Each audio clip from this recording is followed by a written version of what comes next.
आपका मन नहीं लग रहा है, आपको खूब नींद आ रही है, तो मेरा आपको एक सजेशन रहेगा कि खुद में झांकिए। या तो घर वालों को कहिए कि भैया मुझे कुछ जिम्मेदारी दो, है ना, कुछ करो मेरा। क्योंकि आप अगर बहुत फ्री माइंड हैं, है ना, आपके ऊपर किसी प्रकार का दबाव नहीं है, या आप थोड़े बहुत भी ठीक ठाक हैं, तो फिर आपको किसी ना किसी वजह की, किसी ना किसी जिम्मेदारी की, किसी ना किसी दबाव की जरूरत है ना। उसके बिना कुछ नहीं हो सकता। क्योंकि अगर आपके पास कुछ होगा ना, तो आप ये प्रश्न पूछ ही नहीं सकते कि सर नींद आती है। क्योंकि जिसको नींद भी आ रही है ना, और देखो ये सबके साथ होता है ना, किताबें आप पढ़ने बैठोगे, पढ़ाई लिखाई करोगे, नींद सबको आती है, हमको भी आती थी, है ना, होता है। आज भी हम जब 8-8, 10-10, 12-12 घंटे क्लास लेते हैं तो आखिरी में थक जाते हैं, पढ़ाते पढ़ाते हमें भी बहुत आलसी आने लगती है। जाहिर नहीं होने देते, वो अलग बात है। कोई काम करोगे तो थकोगे तो यार, वो तो प्रैक्टिकल बात है, थकान तो होगी, नींद तो आएगी, लेकिन आपको उसको किसी ना किसी चीज से कनेक्ट करना है कि आप ये क्यों कर रहे हो, या आप अगर ये कर लोगे तो इससे आपको क्या मिलेगा, है ना। मेहनत में किसी को मजा नहीं आता है, लेकिन उस मेहनत से जो फल मिलता है ना, वो मजा देता है। और आपकी नजर उस फल पे होनी चाहिए, आपकी नजर उस रिजल्ट पे होनी चाहिए कि खुद को समझाओ कि देख, पढ़ लेगा ना तो ये मिल जाएगा, मेहनत कर लिया ना तो ये मिल जाएगा। तो आपको बार बार खुद पे ही हाथ फेरना है, खुद को ही समझाना है कि बेटा करना पड़ेगा, अपने को ही करना है, अपनी जिंदगी है, मेहनत करनी पड़ेगी। तो हमेशा आप याद रखिए, किसी को भी मेहनत करने में मजा नहीं आता है। हर व्यक्ति मेहनत करता है केवल उस फल के लिए, उस रिजल्ट के लिए, क्योंकि मजा उस रिजल्ट में है, मजा उस फल में है ना।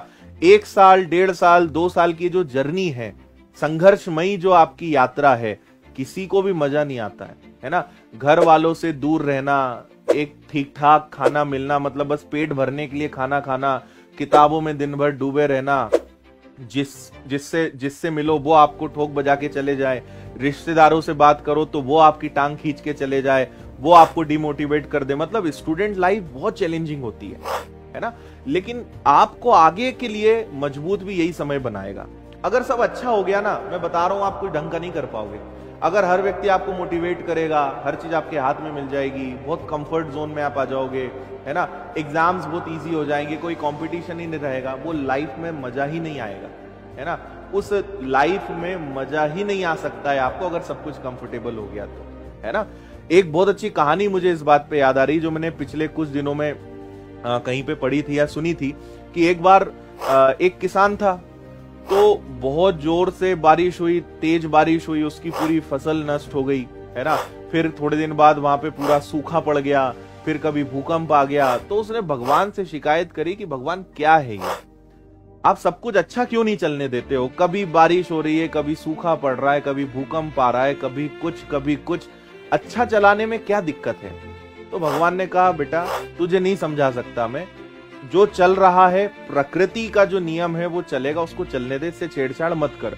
उसने कहा, नहीं भगवान ऐसा नहीं चलेगा, आप ये जो सारा मैनेजमेंट है ना, ये रिमोट कंट्रोल है, आप तो मेरे हाथ में दो, मैं चला के दिखाता हूं कि दुनिया कैसे चलती है और कितना बढ़िया सब काम चल सकता है। भगवान ने कहा, ठीक है यार, चला, तेरी मर्जी है, चल दिया। उसने काम करना शुरू किया, उसने सब समस्याएं खत्म कर दी, सब कुछ बढ़िया बढ़िया कर दिया। बारिश होगी तो थोड़ी ठीक ठाक ही होगी, बहुत ज्यादा नहीं होगी, है ना। जो भी प्राकृतिक आपदाएं वो सब खत्म कर दी, मतलब सारी समस्याएं ही उसने खत्म कर दी। चलता रहा, उसने अपनी फसल लगाई। जब फसल लगाई 4 महीने 5 महीने बीत गए, और जब वो देखने गया तो जो फली थी उसमें दाने ही नहीं थे तो वो किसी काम के नहीं थे। अब उसका मुंह छोटा सा हो गया। उसने कहा कि मैंने सारी चीजें प्रॉपर दी, सारी सुविधाएं अच्छी कर दी, सारी समस्याएं खत्म कर दी, लेकिन फसल अच्छी नहीं हुई, है ना। फिर वो भगवान के पास गया, भगवान से कहा, भगवान ये क्या माया है, ये क्या तरीका है, या ये ऐसा क्यों हुआ है कि मैंने तो सब अच्छा किया था, है ना, लेकिन फसल ढंग की नहीं हो पाई। तो भगवान ने उसे एक ही बात कही कि उस फसल को पकने के लिए, उसको बड़े होने के लिए जो परिस्थितियां चाहिए होती थी वो तूने दी नहीं, सब कुछ ही अच्छा अच्छा दे दिया तूने, वहां कहां से फसल आएगी, कहां से उसमें दाना आएगा। जब तक वो मौसम की मार नहीं झेलेगा, जब तक वो जो पेड़ है, वो पौधा है, जब तक वो विपरीत परिस्थितियों को नहीं झेलेगा, तब तक वो अच्छा नहीं बन पाएगा। तो ये सारी चीजें जो होती है ना, ये तुम्हें मजबूत बनाने के लिए होती है। तो जिस दिन आप इस बात को समझ जाएंगे ना, आपके जीवन से सारे टेंशन खत्म हो जाएंगे।